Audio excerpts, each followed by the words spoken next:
Welcome back to the Bluegrass, and it's beautiful February afternoon. I'm out with a bunch of puppies, and what we're going to talk about today is, like how much exercise should you let your puppies have, and what, kind of what made this conversation come up today. I had a bunch of people out earlier. This is our second obedience session of the day, and we were talking, and one of these puppies, the breeder recommended that the owner not let the puppy go up and down stairs until it's 18 months old, right? I don't know how that's supposed to work, really, but we do get lots and lots of variations on that type of advice, okay?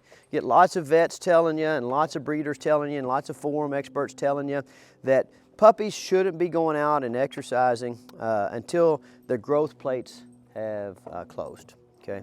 Now, listen, I attribute that kind of misinformation to really just a lack of experience, okay? A lot of the time in the world, what happens is somebody that doesn't have any real world experience writes something down, okay? And, they're kind of smart maybe, so when they write it down, they use a lot of big words, and they make a compelling argument as to why what they wrote down is good advice, but it doesn't actually have any grounding in reality, okay?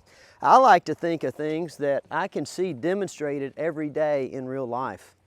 And around here, listen, we do a lot of movement with a lot of different kinds of puppies all year long. And when I say all year long, I mean all year. Every morning, every afternoon, and every night, 365 days a year, we're out exercising dogs, okay? And I can tell you, without a doubt, that exercise reveals problems. Exercise doesn't cause problems. And right about now, you're saying, well, Stonnie, I know a dog that did X, or that X happened to. Okay. Minus accidental trauma, okay? You could be out exercising, and yes, you can fall off of the steps, or yes, you can fall off a bluff, or yes, you can get run over by another dog, and there's some type of trauma that causes an injury. But accidental trauma is not exercise. Accidental trauma is accidental trauma, okay? And so I want you guys to watch these dogs as we're working them and walking them, and I want you to see if you can pick out the dog, the puppy, that would have been better off if I had chosen not to integrate it into these activities this morning, okay? Which of these dogs look like they would be better off if I waited until they were 18 months old to let them come out here to my place and do fun and interesting stuff with me and my crew of dogs and my family and my staff. Okay, which one of them? Which one of them looks like they would be better off if I said, oh, nope, that's enough exercise for you. You got to go back inside because we have to wait until you're 18 months old to exercise any harder than what you're exercising, okay? And like none of these dogs have been here very long, okay? Let me see what we have. We have a curly-coated retriever, just got here yesterday. This Springer Spaniel's been here for 10 days. This golden retriever has been here for, when did he get here, yesterday? There's a little short hair mix. He's been here he got here yesterday. Okay, got a couple of black labs that got here yesterday. So, like all these dogs, minus Hank, they're new, okay? And they don't have a lot of experience in outdoor environments, playing with lots of dogs, climbing, jumping, like investigating new and novel situations, okay? But I can tell you this, if we get started today, then they're gonna be more like, they're gonna be more prepared tomorrow than if we didn't get started today. Just always think about how simple that is. When you put off helping your dog develop, well, when are they going to get a chance to develop? You as a human being or a horse or a dog, you're not set up to make huge developmental strides in the post-pubescent or post-adolescent period, okay? Your body is set up to learn, and your mind is set up to learn and adapt, okay, when it's young. Okay, so we'll take this curly-coated retriever for instance. All right, so this dog's name's Maggie Meatball. This is literally the first time that I have put a leash on Maggie. So Maggie's owner had another dog here in this system, so Maggie has a little bit of experience with what we're doing, okay? But we're just gonna kind of walk along here, and we're gonna reward Maggie, and we're gonna reward Leroy, and we're gonna reward What's this dog's name, cameraman? Samson, right? And we're just gonna let them tag along, and I'm gonna let you watch as they learn to navigate these obstacles, okay? And you tell me that this would be easier if any of these dogs were adults, okay? Now notice I'm not forcing them into doing much. I'm not like making this a super formal exercise. This is just what we call learning by doing, okay? But look, see how the dogs are learning to put their feet where their feet need to be to most effectively move their body into the positions that they would like to be in, right? Very nice. I'm gonna come off of this little table. Very nice. And all I'm doing is I'm encouraging the dog to investigate the environment, learn to interact with the environment. When I go up this metal ramp here, okay, look, all that's gonna happen is that dog's gonna walk up here and I'm gonna say, hey, I appreciate it. Very nice. Now we're on this kayak. This kayak's got some water on, it's a little bit slick, okay? Tell me that this would be easier to learn when this dog's an adult. Your brain isn't better as you get older, you know? I mean, I'm 50-something years old and I know things now, but it's not because my brain works well. It's because I've done a lot of stuff and I catalog that stuff. But the older I get, the harder it is for me to learn new things. Well, that's true for dogs also, okay? But this dog who just got here yesterday, now, so what we did yesterday was we let her follow all the other dogs around and we selectively reinforced her when she showed confidence and she showed that she was trying her best to adapt. And look, already today, she's made great inroads towards being able to control her body and navigate these physical impediments. Look how simple that is. Very nice. Come on, you can do it. And you can see, look, see right there where she tried to get up here and go through that tire and that's a little bit hard for her. She kind of fell and, you know, so the vets, breeders will tell you, well, you have to protect your dog from things like that. No, you have to let your dog fail. Right? You have to challenge your dog in such a way that they have to adapt to overcome the things that are causing them to fail. And you're never doing them any favors if you don't put them in situations where they could fail. Now, dog training is an art, it's not a science. So we always want to think in terms of like when we're setting up our challenges, we want the challenges to be challenging enough so that the failure is a possibility. But we don't want to regularly induce failure, because if we regularly induce failure, then, you know, sometimes you can destroy your dog's motivation to participate in the activity. Very nice. Okay, so let's just take a look at this. We've had this dog follow through the tunnel a couple of times, but let's see if we can convince her that going in this tunnel is a good idea. Very nice. Let's see. Come on, babies. Oh my gosh, you went the wrong way.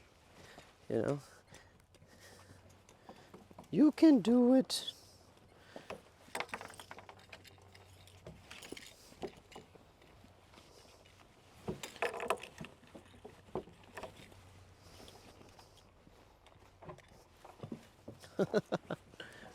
Now see, like this right here, there's like things in the way of this dog being successful, mainly these other puppies. And so this little dog is getting in the tunnel, but then she's feeling a little bit pressured, like she can't make it all the way through the tunnel, you know? That is the valuable part. The valuable part is not when you guys see me doing the tunnel and it working perfectly. This is the valuable part. The valuable part is when we have to work really hard to get it done. You see, what that take me, like 5, 6 tries to get her through the tunnel? Okay, that right there is where the learning's happening, guys. Is when the dog's trying something, they're getting it wrong, they're trying it, they're getting it wrong, they're trying it, they're getting it wrong, but they do it a little better. Bam, then they get it. Wow, and you see that light bulb go off in their mind?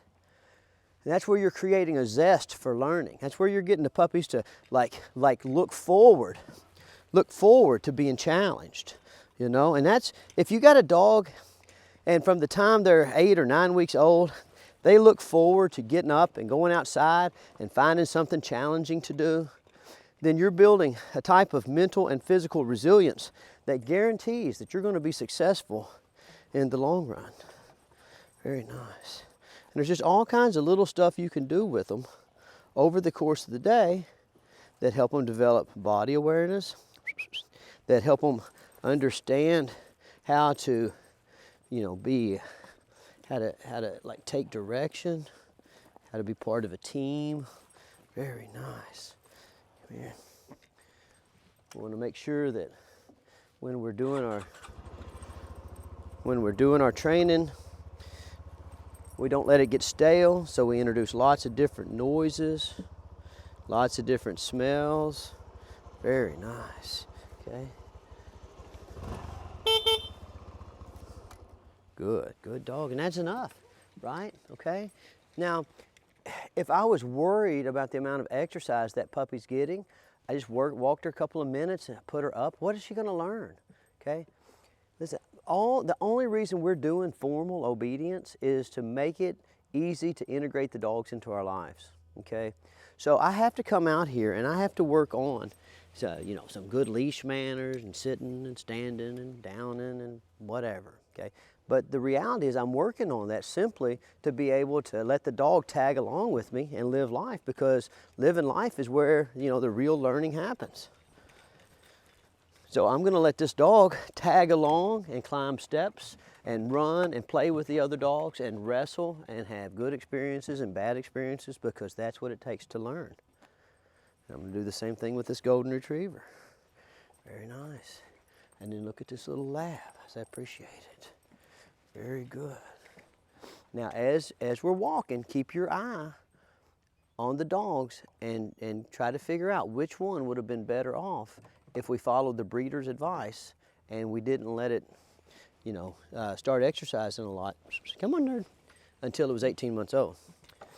Out of all these dogs, also, especially you guys in England, you know, show me which of these dogs would have been better off if we didn't let them get out and start exercising, you know, for 30 minutes, an hour, 2 hours at a time until they were adults. You know, you see that? You see where that dog got up here and then it kind of fell off? Okay, and you go, oh my gosh, it's gonna break. It's not gonna break. Puppies aren't fragile, you know, and if the puppies are fragile, then guess what? That bloodline needs to be stopped being bred, okay? You'd be amazed at how many people come out here and they've got very expensive dog food and that's recommended by their breeders. And they also have a whole big box full of supplements that are recommended by the breeders, okay? So we have some issues that we have to think about there, right? Okay. If you have a dog that is so prone to having orthopedic problems that you have to, you know, feed it some type of special diet, okay, that's something to think about, right? But even a more general thing to think about is if you're feeding a type of food that requires supplementation, that kind of means that the food that you're feeding is not a complete food, so maybe you should just look for a different food. You know, there's no magic. There's no magic in dog training. There's no magic in dog breeding, okay? When people breed dogs, they should breed dogs that are healthy over a long period of time. OFA tests don't necessarily tell you that. Eye search, elbow search, they don't necessarily tell you how the dog was over the course of its entire lifetime. That's where, you know, breeders who used to do things with dogs for a long time, they'd be like, hey, Joe's got that old dog down there. His line, they all fetch till they're 10 years old. You know, that's the kind of organic knowledge. Come on, nerd. That's the kind of organic knowledge that we're losing, you know. And so when I'm making these videos, I try to make it so that you guys can just watch the dogs. You know, you can watch them be successful, you can watch them struggle, you can watch how much they exercise, and then you can start to make a little bit more informed decision as to the validity of the advice that you get from people who are supposed to be experts, you know. So here we are, we've been out here a few minutes now. All these dogs are following me around, they're climbing, they're sliding, they're falling off, okay. And I personally don't think any of them would be better off having not done this. Good. And these guys are brand new, you know. So in other words, like this is stuff you can go out and do today. You know, you don't have to be good at it. You know, I mean, I could just go in the kennel and get some dogs back out to show you that are, you know, already good at this stuff. But I'm showing you with dogs that just got here. You know, I say, hey, appreciate it. I say, hey, appreciate it. I say, hey, appreciate it. Good. Get up, try some things. Sometimes when they're trying things, they get in the way, but come on, nerd. You can do it. Very good. And see how these dogs are having to learn to be cooperative and get along together. Good dog. Where are you at, big boy? Very good dog. Very good. Oh, watch out there, Skinny. That dog's wiry, as we used to say. Come on, nerd. Very good.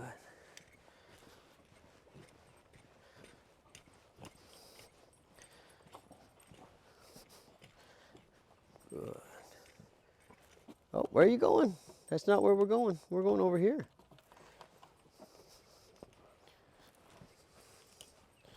This is where we're going. You see, like this golden retriever, it's trying a lot of different things, trying to go through the tunnel, trying to go play with the other dogs, pulling on the leash a little bit. And none of that bothers me, because we're just out playing a game where he's gradually learning the rules around here. Oh, this is what we do next, dude. Come here. Come here, this is what we're gonna do next. Very good. Okay, all right. So that kind of gives you a little bit of an idea of when we start doing our formal work, what I'm thinking. What I'm thinking is, you know, I have a dog on the leash, and that dog has to learn to conform to my expectations. But all the other dogs, it's free-form learning, okay? And you'll notice I don't micromanage, and I don't freak out if they fall down a little bit or if they take a misstep, okay? Because I know that's a part of growing up. And I know that when you're young and your body's green, okay, like getting bent out of the shape a little ways, you know, like getting your paws or your, you know, that doesn't really affect you near as much as when you're old, okay? And all you guys out there that are my age, you know that all the stuff, and this is what they'll talk about with the puppies. They're like, oh, well, puppies, they're very lax, you know what I mean? Yeah, they can stretch. They're like a brand new rubber band. Like little puppies are like rubber bands, and you can stretch them and pull them and they snap right back in place. All you guys out there like me that are 50, do you know what kind of rubber bands you have in your joints? They're like them old rubber bands that when you pull on them, they don't stretch, they just snap. Okay, so if you know, I mean, when I'm saying no, I mean you know it organically. You don't have to read a study. You know organically as you mature, okay, your body doesn't work like it used to. Your mind doesn't work like it used to. Well, why wouldn't that be true for puppies also, right?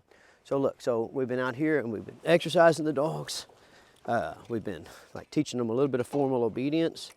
Now I'm going to start to desensitize them to this motorcycle, and I'm just going to kind of give you an idea of how much they can run around, right, and still be perfectly healthy.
Now, what you'll start to notice when you're out exercising brand new puppies, you know, the puppies that aren't used to doing a lot, they just start to self-regulate.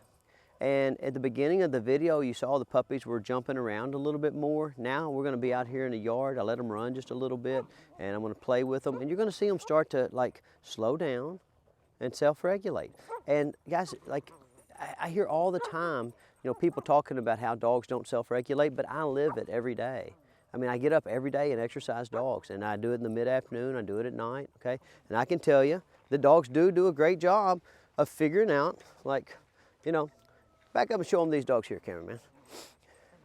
Dogs do a great job of figuring out, when they're getting tired.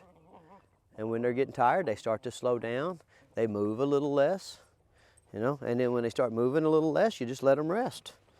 So if you take them out and you go for a big adventure and you notice that at some point in your adventure the puppies are getting tired, well then to, like make an adjustment to your adventure time or the intensity of your adventure activities the next time. It's really not hard to understand at all. You go do stuff with puppies and then you learn. I mean, do these puppies look like they're having a good time? They're wrestling and playing and goofing off. I got some back there running around. Here comes Shekels, and you'll notice, like a dog like Shekels, an Australian Shepherd, he's going to have a little bit more endurance than, say, this English Springer Spaniel. This Catahoula Leopard dog, obviously, is going to have a little bit more endurance than even Shekels, okay? This curly-coated retriever, you're going to lay down on me pretty quick, okay? And that's what we're going to do. Every day, we're going to come out and we're going to do a little bit of formal school work, and we're going to do a little bit of general exposure. We're going to find interesting things to get into, We're going to do some specific, desensitization to things that bothers the dogs, like noises, like wheeled vehicles, like scooters, wheelchairs, things like that. But we're just going to integrate it into the day. And I'm going to make it as informal as I can, and I'm going to let these dogs exercise as much as I can, because out of this whole group of dogs, I just don't know which one would have been better off if I would have put them up and not let them exercise. Which one of these dogs would have been better off if I only gave them 20 minutes exercise? I don't think any of them. None of them went over there and sat by the door. But we do have that happen sometimes. Dogs will get tired. And guess what they do when they get tired?